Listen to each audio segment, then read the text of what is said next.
Hello दोस्तों, स्वागत है आपका मेरे YouTube चैनल FRK एजुकेशनल में। आज का टॉपिक है कि IAS में कैसे सवाल पूछे जाते हैं, क्या क्वेश्चन पूछे जाते हैं उसके इंटरव्यू में। तो आज हम लोग बात करने जाएंगे इसी टॉपिक पे कि IAS के इंटरव्यू में क्या सवाल पूछे जाते हैं। पहला सवाल है कि अगर मैं आपके बहन को लेकर भाग जाऊं तो आप क्या करेंगे। और दूसरा सवाल है कि औरत सलवार के नीचे क्या पहनती है। मुर्गी पहले आई या अंडा।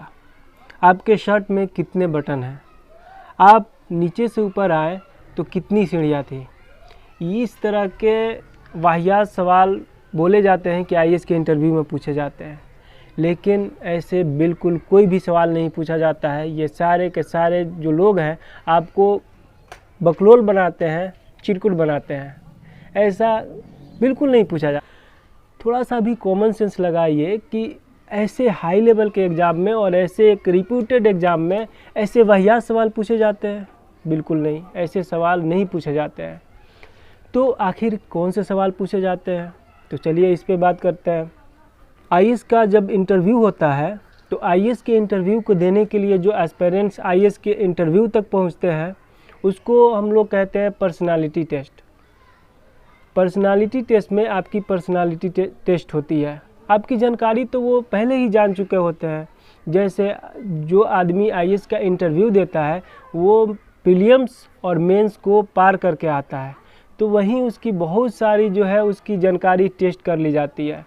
तो आगे चलकर उसका कॉमन सेंस देखा जाता है, उसका पर्सनालिटी देखा जाता है, उसको देखा जाता है कि वो किसी टॉपिक पे बायस है या वो किसी एक विंग को लेकर, लेफ़्ट विंग या राइट विंग को लेकर एक तरफ तो झुका नहीं है, ये चेक किया जाता है। और लेफ़्ट विंग जो राइट विंग है इस पे भी अगर आप लोग चाहेंगे तो ये क्या होता है, इस पे मैं एक दूसरा वीडियो बना दूंगा।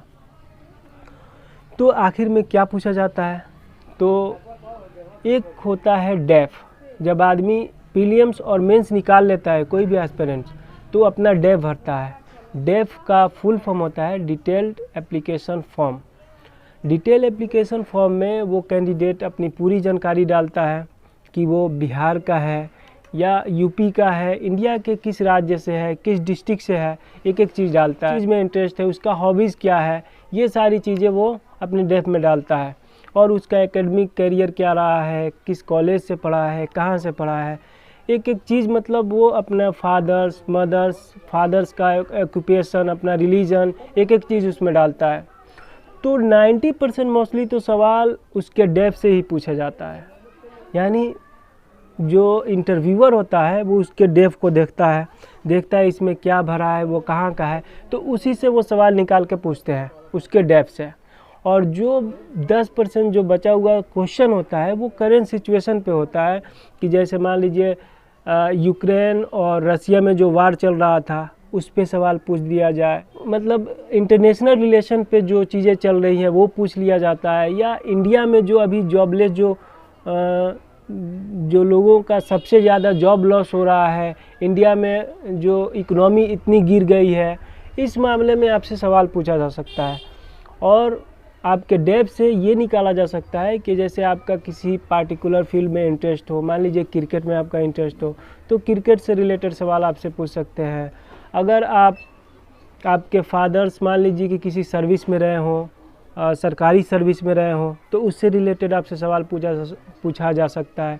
अगर आपका जो गांव है या ज़िला है वो कोई हिस्टोरिकल पार्ट को लेकर वो किसी चर्चा में रहा हो पहले हिस्ट्री में, तो उसके बारे में पूछा जा सकता है। जैसे हमारे बिहार में जो पहले का जो बड़ा यूनिवर्सिटी होता था नालंदा, बहुत सारे अलग अलग देशों से लोग पढ़ने आते थे, तो हमसे नालंदा यूनिवर्सिटी के बारे में पूछा जा सकता है।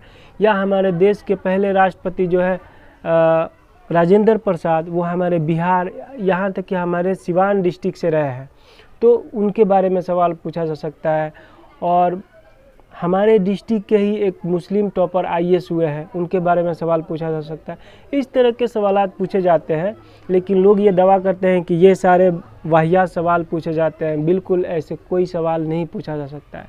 तो मैं आशा करता हूँ कि आपके सारे डाउट्स क्लियर हो चुके होंगे इस मामले में कि IAS में कौन से सवाल पूछे जाते हैं। तो आज के लिए बस इतना ही। जय हिंद।